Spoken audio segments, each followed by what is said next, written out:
Bonjour à tous et toutes et bienvenue dans Se Sentir Bien, le podcast qui est là pour vous aider à devenir votre propre coach. Je suis Esther Taïfé, coach certifiée, et dans ce 195e épisode, on va parler des attentes dans les relations, que ce soit les relations de couple, les relations interpersonnelles au boulot, les relations familiales, les relations amicales, toutes les relations.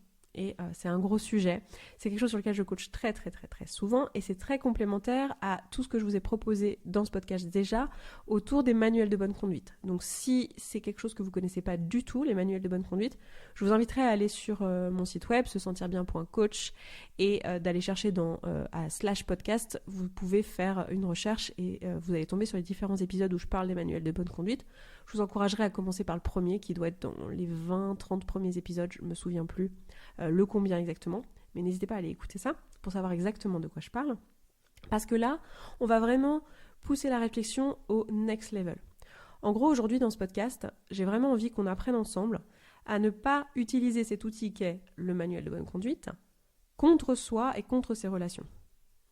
Parce qu'on peut assez vite, finalement, à coup d'outils de développement personnel et de manière générale dans notre vie, prendre toute la responsabilité et en oublier que nous sommes des humains et que nous avons des relations interpersonnelles. Donc le but aujourd'hui, ça va vraiment être d'affiner cette compréhension de l'outil et de voir comment l'utiliser en pratico-pratique. Je vais vous donner 3 exemples que je vais utiliser au cours de ce podcast pour illustrer le propos. Mais c'est vraiment une intention de ne pas se faire du mal avec les outils. Alors, c'est un risque que, je sais, il y en a parmi vous qui sont dans la communauté, donc vous prenez moins parce qu'en fait, on travaille ensemble sur les outils directement et on bosse en pratique avec les outils. N'hésitez pas d'ailleurs, si vous ne faites pas partie de la communauté, à nous rejoindre si vous voyez qu'en fait vous êtes juste dans l'écoute finalement non active de tout ce qu'on se dit là, sans mettre en pratique ou en mettant en pratique, mais en vous rendant compte quand même que vous voyez qu'il y a des moments où vous tombez sur vos propres limites à travers les outils avec les outils que je vous propose en podcast et que vous voulez vraiment aller plus loin. C'est typiquement le genre de choses qu'on peut faire ensemble parce que vous avez notamment sur nos canaux de discussion, vous avez un canal où vous pouvez poser des questions à une coach et typiquement c'est des questions sur lesquelles on peut vous coacher directement en fait et vous aider directement à soulever le problème dans votre situation précise. Donc n'hésitez pas à nous rejoindre dans la communauté si vous n'en faites pas partie, c'est vraiment fait pour vous qui écoutez ce podcast. C'est vraiment un lieu où on se retrouve, où on parle du podcast et on parle des outils qu'on utilise et on avance à notre rythme sur notre dev perso, sur les thématiques qui sont les nôtres au moment venu, tout en étant guidé. Bref, donc le problème du manuel de bonne conduite, c'est qu'on peut très vite se dire « Ok, tout est manuel de bonne conduite, toutes les attentes que j'ai vis-à-vis de mes relations, finalement, c'est juste des manuels de bonne conduite, donc c'est moi et mes pensées et mes émotions, j'ai qu'à me coacher dessus, et basta. » Et donc, vous venez me voir en coaching très souvent avec, pour intention, parce que souvent, c'est même pas souvent, c'est à chaque fois en séance, je vous demande « Ok, avec quoi tu veux repartir de la séance ?» Et vous me dites « je voudrais mettre des faits de ce manuel de bonne conduite, je voudrais ne plus avoir d'attente vis-à-vis de mon mec, mon boss, ma mère, parce que j'en ai marre, ça me fait souffrir, donc je veux plus avoir d'attente. » Et j'ai vraiment envie aujourd'hui, vu que c'est quelque chose que je vois très souvent en coaching, qu'on nuance ça et qu'on remette l'outil à sa place et qu'on voit comment l'utiliser d'une manière qui est utile, sans se faire du mal avec, et tout en ayant conscience de notre humanité. Vous voyez ce que je veux dire ? Je ne sais pas si je suis très claire, mais ça va être beaucoup plus clair avec les exemples. Donc, j'ai choisi pour ça 3 exemples. Premier exemple de manuel de bonne conduite et de moments dans notre vie où on a des attentes. Donc, quand je parle d'attentes, je parle de... Je m'attends à ce que telle personne dans ma vie ait tel comportement parce que nous avons telle relation. C'est ça une attente. Donc c'est littéralement un manuel de bonne conduite envers une personne. D'accord ? Donc par exemple, je suis en couple et j'ai l'attente que quand je dis à mon copain ou à ma copine ou à juste la personne qui partage ma vie, quand je lui dis « Écoute chérie, je trouve qu'on se voit pas assez en ce moment, tu me manques, j'aimerais qu'on passe du temps de qualité ensemble », on a l'attente que parce qu'on a posé ça, eh bien, c'est un exemple, je ne sais pas si tout le monde a cette attente-là, mais ça va être une attente typique dans le couple, dans le manuel de bonne conduite du couple, comme on l'apprend dans notre société. On va avoir l'attente que cette personne va changer son comportement. Il va prendre en compte notre besoin et venir avec des propositions. Donc typiquement, on pourrait s'attendre à ce que 2-3 jours plus tard, elle dise « écoute, tu sais, par rapport à ce que tu m'as dit, que tu manquais de temps ensemble, vendredi, j'ai pris ma demi-journée et j'ai vu qu'il y avait un cours de salsa, ça fait super longtemps que tu veux faire la salsa, est-ce que ça te dirait pas qu'on aille à ce cours de salsa à 16h tous les deux ?» Voilà. On aurait cette attente-là. Puis en fait, ça se produit pas. Et du coup, vous venez vous faire coacher en disant est-ce que je peux m'enlever mes attentes parce que ça fait très mal, je me sens pas aimée et c'est nul, tout ça parce que j'ai des attentes vis-à-vis de mon ou ma partenaire. Donc premier cas d'une attente où là on pourrait assez facilement utiliser l'outil de manuel de bonne conduite qui est donc le fait de se dire j'ai des attentes qui ne sont pas forcément justifiées, d'injustifier les attentes de fait parce qu'elles existent en fait. Et donc de se dire ok, je devrais répondre à mes besoins toute seule ou tout seul, pourquoi est-ce que j'ai besoin que cette personne change son comportement et vouloir se faire coacher dessus. Donc ça c'est le premier exemple. Un autre exemple qui serait au boulot, admettons que vous êtes dans la même entreprise depuis quelques années, que vous vous y trouvez bien, que votre manager trouve que vous faites un super taf, que vous êtes sur des projets intéressants, et que là se présente un nouveau projet qui pourrait être sous votre responsabilité, et c'est un projet qui vous intéresse, votre manager le sait, et en fait, vous avez l'attente du coup qui vous le donne pour récompenser votre travail et récompenser ces années d'implication. Et voilà, vous avez cette attente-là, puis en fait, il décide de ne pas vous le donner. Et là, vous n'êtes pas très bien et vous dites, ok, qu'est-ce qui se passe, qu'est-ce que j'ai mal fait en fait. Et vous venez vous faire coacher sur cette thématique-là, typiquement. Ou vous vous auto-coachez sur cette thématique-là en vous disant, bon, c'est moi qui ai des attentes, c'est mon manuel de bonne conduite, de qu'est-ce que c'est qu'un bon manager, peut-être que je devrais changer ça et changer mes attentes par rapport à cette personne. Et enfin, le dernier exemple que j'ai choisi pour ça, c'est l'exemple des attentes qu'on pourrait avoir vis-à-vis de notre maman.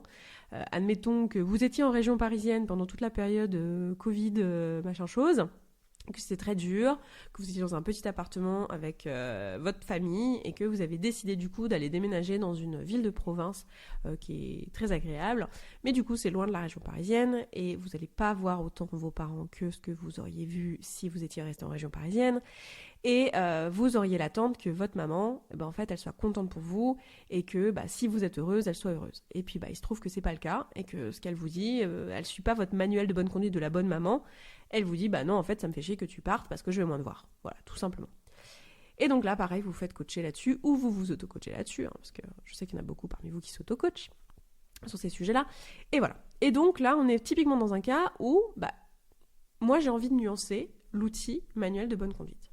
Évidemment que se rendre compte qu'on a des manuels et donc des attentes vis-à-vis des gens et que c'est ça qui nous fait souffrir et pas leur comportement, mais le fait que nous on a des attentes de leur comportement et qu'on a des pensées sur qu'est-ce que ça nous fait ressentir, enfin on a des pensées qui nous créent nos émotions, c'est hyper utile et ça nous permet de prendre du recul, ça nous permet de prendre de la hauteur et de pas se sentir victime de notre environnement et de pas être ballotté émotionnellement entre les agissements de mon mec, les agissements de mon manager au boulot et les agissements de ma mère. C'est super bien de se rendre compte de ça, ça nous permet de prendre notre indépendance émotionnelle et de se rendre compte qu'en fait on est responsable de nos émotions.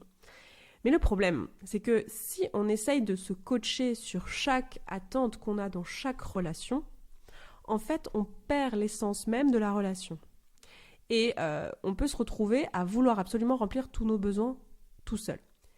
Vous savez ce que je vous ai déjà dit sur les besoins. Pareil, il y a des podcasts sur se sentir bien à propos des besoins, donc je vous laisserai aller les écouter. N'hésitez pas à aller sur sesentirbien.coach, podcast, et vous avez tous les podcasts. À chaque fois, si vous faites sesentirbien.coach/podcast/ le numéro du podcast si vous le connaissez, vous allez directement tomber sur le podcast en lui-même et sa retranscription. Donc n'hésitez pas à les fouiller.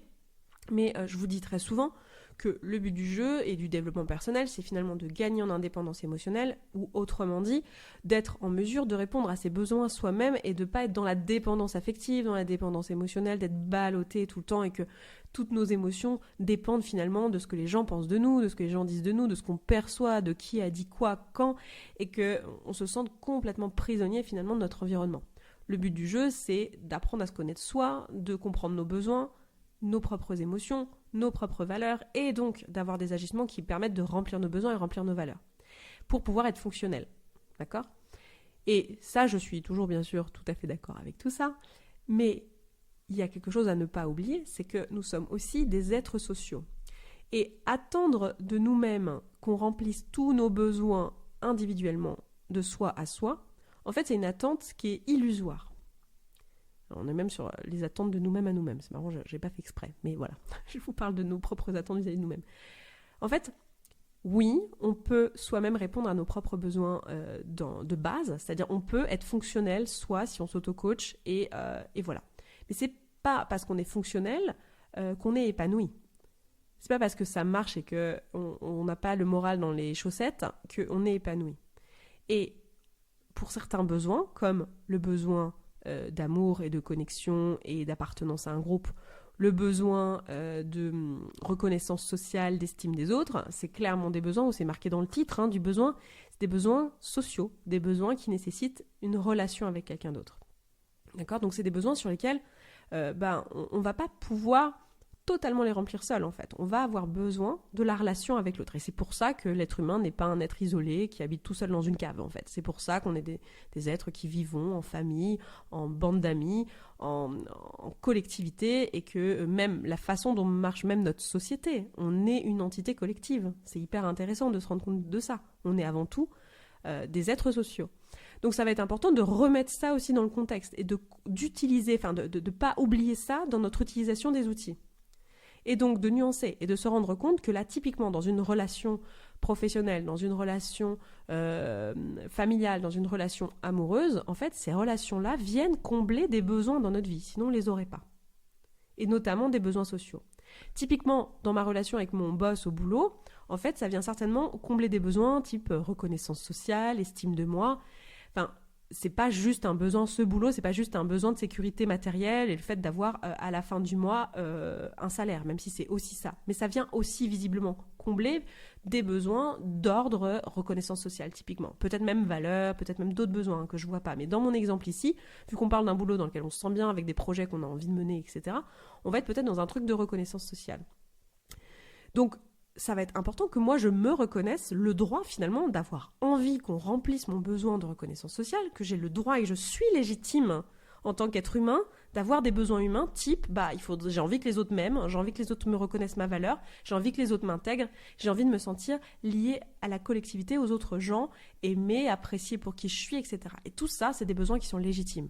Et malheureusement, quand on comprend les outils que je vous propose, la première grille de lecture, ça peut être de pas se trouver légitime à avoir besoin des autres, en fait. Et on se dit, ok, si je peux me développer personnellement et si tout ce qui a trait aux autres, finalement, ça se passe dans mes pensées, vu que tout ça, ce sont des circonstances, je dois pouvoir être complètement indépendant émotionnellement et ne dépendre de personne. Sauf que oui, vous pouvez pour être fonctionnel, mais pas forcément pour être épanoui, en fait. Vous pouvez fonctionner tout à fait sans les autres, mais c'est pas comme ça que vous allez être épanoui parce qu'on est des êtres humains et qu'on a ces besoins-là. Donc moi, ce que j'ai envie de vous dire aujourd'hui, c'est de redonner de la légitimité à ces besoins-là qui sont des besoins sociaux. Donc c'est ok au boulot que ce boulot me serve aussi à avoir de la reconnaissance sociale et d'avoir aussi une attente, du coup, de reconnaissance sociale dans ce travail. Puisque je me rends compte, en fait, mon attente, tout ce qu'elle me dit, c'est que j'ai un besoin ici que je demande à la personne de combler, en fait. Pour l'exemple du couple, par exemple, le besoin ici, ça va être typiquement un besoin de me sentir aimé. J'ai besoin de temps de qualité avec cette personne pour me sentir aimé. Il me semble que c'est tout à fait légitime dans un couple. Je veux dire, à quoi sert le couple ? Quel besoin ça vient remplir le couple ? Très probablement le besoin d'aimer et de l'être en retour. Très probablement un besoin d'appartenance, de connexion, un besoin d'amour, un besoin d'intimité. Tout ça, ça fait partie de la famille des besoins d'amour dans la pyramide de Maslow. Donc, c'est pas étonnant que j'ai cette attente-là, puisque c'est à ça que me sert cette relation. Sinon, je l'aurais pas dans ma vie, et elle me comble forcément des besoins, et notamment celui-ci. Donc, j'ai cette attente-là, pour attendre que cette relation me comble ce besoin-là. Et dans le dernier, dans le cadre de ma mère, l'exemple de ma mère, qui n'est pas heureuse parce que je pars en banlieue ou en province.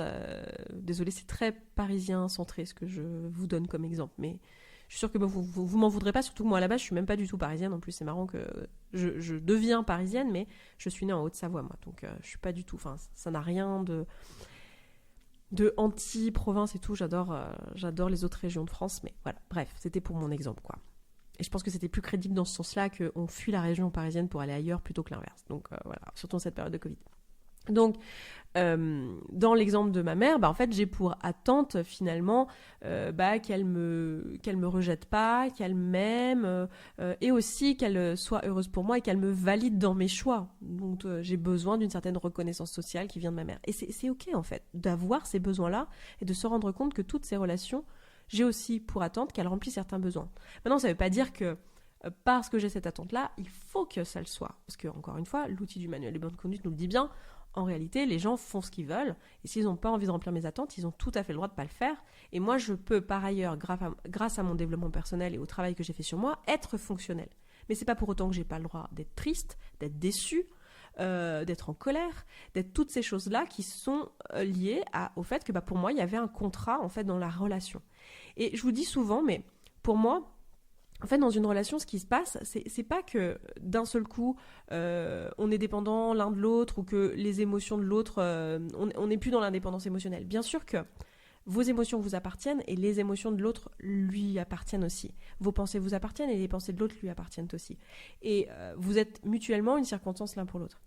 Mais ce qui est important et intéressant de voir, c'est qu'à partir du moment où vous avez décidé de faire une relation ensemble, donc typiquement, je vais donner l'exemple du couple, en fait, vous avez dit, ok, on est tous les deux indépendants émotionnellement, on a chacun et chacune nos émotions, mais c'est quand même sacrément lourd à porter, ces émotions, hein, on va pas se mentir, c'est chiant, il y a des jours où on va pas bien, il y a des jours où c'est vraiment très dur, il y a des jours où c'est beaucoup d'un coup, donc on va les porter à deux.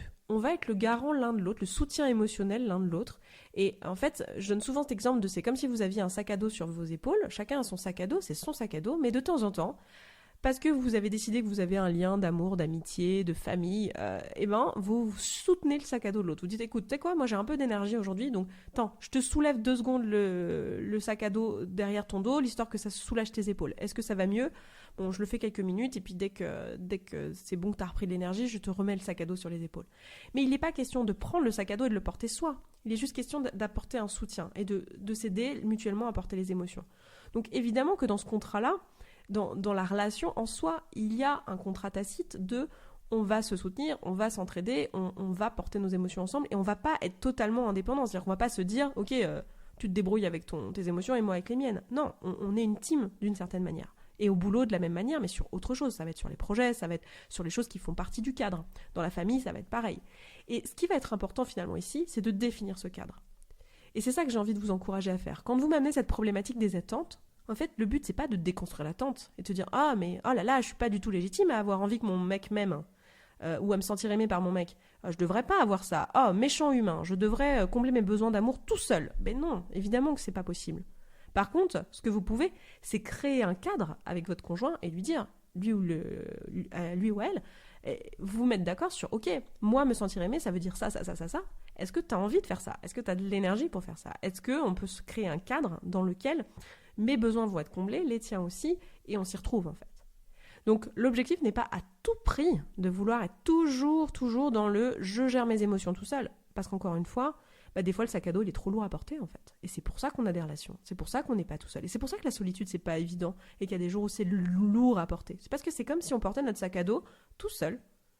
Et oui, on peut le faire, bien sûr qu'on peut le faire. On peut le faire avec un bon sac, si on ferme bien les fermetures, s'il est réglé à notre taille et qu'on fait des pauses durant la rando, oui, ça se fait. Bien sûr que ça se fait. Bien sûr qu'on peut être fonctionnel et c'est trop bien. Et nous, ce que c'est le dev perso finalement, c'est de vous apprendre à bien sangler votre sac, à prendre le bon sac pour le type de randonnée que vous avez à faire. Et c'est ça qu'on est en train de faire. Mais en soi, ça changerait au fait que c'est quand même plus sympa de faire la rando à 10 et de se supporter le sac à dos de temps en temps l'un l'autre quand il y en a un qui a un peu de galère et de s'attendre mutuellement et de le faire ensemble en chantant. C'est quand même vachement plus sympa. Ok ? C'est ça les relations en fait. Et donc il n'y a pas de problème à avoir des attentes dans les relations. Ce qui est plus gênant, c'est si on ne les a pas formulées, si on n'a pas parlé de nos manuels, si on n'a pas parlé de ça. Le problème c'est qu'on va avoir des attentes dont l'autre peut-être n'a même pas conscience. Donc tout l'enjeu ici, ça va pas tellement être de déconstruire ses attentes, mais plutôt de les formuler, de trouver un terrain d'entente, de légitimer ses propres besoins, d'être ok avec le fait que oui, j'ai des besoins. Oui, j'ai besoin que telle personne, elle me rassure par moment. Oui, j'ai besoin que telle personne, elle me dise de temps en temps que mon taf, il est quand même vachement bien et que je suis quelqu'un de génial. Oui, par moment, j'ai besoin que ma mère me dise qu'elle m'aime et que quoi qu'il arrive, même si demain je venais à tuer 10 personnes, casser casser des trucs importants dans ma vie, elle m'aimerait quand même. Voilà, et qu'elle me soutiendrait quoi qu'il arrive. Non pas que j'ai l'intention de tuer 10 personnes, mais je donne un exemple extrême, parce que c'est un peu souvent ce qu'on attend de notre maman, quoi. On attend qu'elle soit là quoi qu'il arrive et qu'elle nous pardonne tout. Et c'est ok en fait d'avoir ces attentes-là, simplement, ce qui va plus poser des problèmes en général dans les relations, c'est qu'en fait, ces attentes sont tacites, ces manuels de bonne conduite, ils ne sont pas formulés, et évidemment, la façon la plus simple de se sentir mieux, c'est de déjà déconstruire les manuels de bonne conduite qui ne nous servent pas et qui ne sont pas... avec lesquels on n'adhère même pas. Parce qu'il y a des manuels où on se dit, tiens, mais en fait, ok, pourquoi est-ce qu'un mec dans une relation devrait faire ça? Non, je suis pas d'accord. Pourquoi est-ce qu'une nana dans une relation devrait faire ça? Ah non, je suis pas d'accord. Donc, allez déconstruire ces manuels-là, mais ne pas tout déconstruire au point de ne plus pouvoir remplir nos besoins. Parce qu'il faut qu'on se mette d'accord, mais tous ces manuels un peu sociaux, un peu tacites, etc., ils nous servent. Ils ont pour utilité que on fonctionne ensemble, que les besoins de chacune sont remplis, que tout le monde est en sécurité. Et donc, l'idée, c'est pas de foutre un gros pied dans la fourmilière, un gros coup de pied dans la fourmilière, puis finalement, de plus remplir nos besoins. Et au passage, d'oublier notre légitimité à en avoir. Donc, c'était ça, mon petit message pour aujourd'hui. Si ça vous parle, n'hésitez pas à partager, n'hésitez pas à vous abonner pour rater aucun épisode, même si vous le savez, ça sort tous les vendredis. Et n'hésitez pas à noter aussi ce podcast si vous a été utile, n'hésitez pas à mettre 5 étoiles sur l'application sur laquelle vous l'écoutez, je ne sais pas où est-ce que vous écoutez ça, mais peu importe, que ce soit Deezer, Spotify, Apple, tout ce que vous voulez, SoundCloud, n'hésitez pas à noter ce podcast et puis à partager pour qu'un maximum de personnes le trouvent. Et vous pouvez aussi nous rejoindre bien sûr dans la communauté pour continuer la conversation, pour mettre en pratique tout ça, vous faire coacher, bref, toutes les choses qui peuvent aller autour de ce podcast. Si vous voulez vraiment mettre tout ça, le sortir de votre tête pour le mettre dans la matière, ça se passe là-bas sur sesentirbien.coach. Vous avez toutes les infos sur le site.